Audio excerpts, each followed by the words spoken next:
Once they become comfortable with supported firing, cadets can then move on to unsupported firing.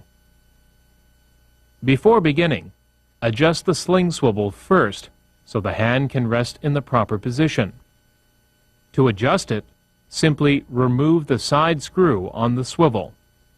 Slide it all the way forward, then bring it back into place and lock it using a flathead screwdriver. Now, cadets are ready to use the sling. Here's how it's assembled. The sling is divided into 4 parts. A shorter section which loops around the arm. A longer section which attaches to the rifle. 2 metal clasps that tie the sling loops. And a hook that properly attaches the sling to the rifle swivel. To assemble the sling, slide the shorter section in the underside of the clasp and insert it back in from the top to form a loop.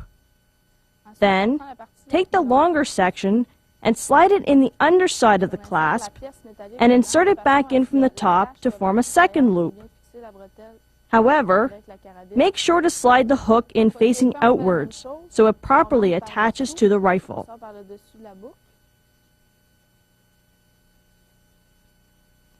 Comme ça, notre bretelle est montée.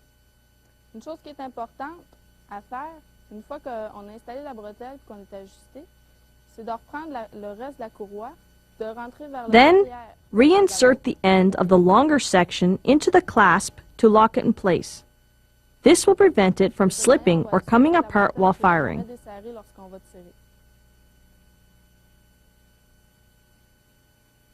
After assembling the sling, cadets can then fix it to their sweater or jacket. If they're not wearing a jacket, use a safety pin to prevent the sling from slipping.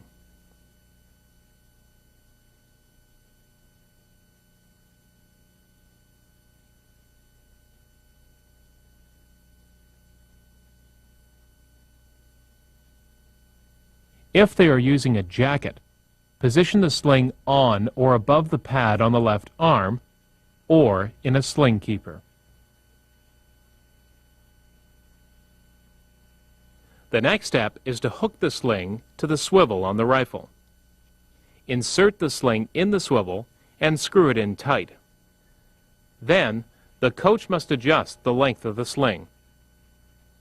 It should be tight enough to hold the rifle steady, but it should not cut off the blood to the arm.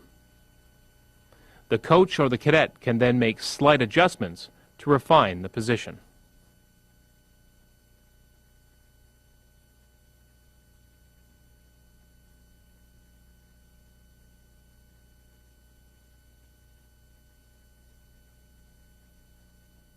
Cadets should continue to use training supports until they are comfortable with both the sling and the equipment. Then, they can alternate between supported and unsupported firing. They should always make sure their shots hit the same point of impact. This will help them learn to support the weight of the rifle while applying all the techniques learned here.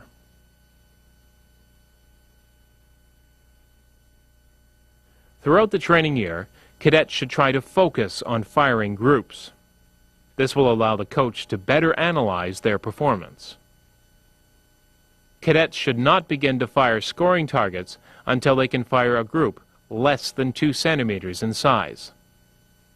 They'll be much happier scoring 75 on their first competition target than 30 or less. To measure group sizes and to adjust the sights on the rifle, simply follow these instructions. We will now measure your group size. We'll take yours first. We'll count 80% of the shots. So in this case, 8 of the 10 shots. We'll drop the 2 outside shots. Then, simply take a measuring overlay and find the ring that completely encircles your group.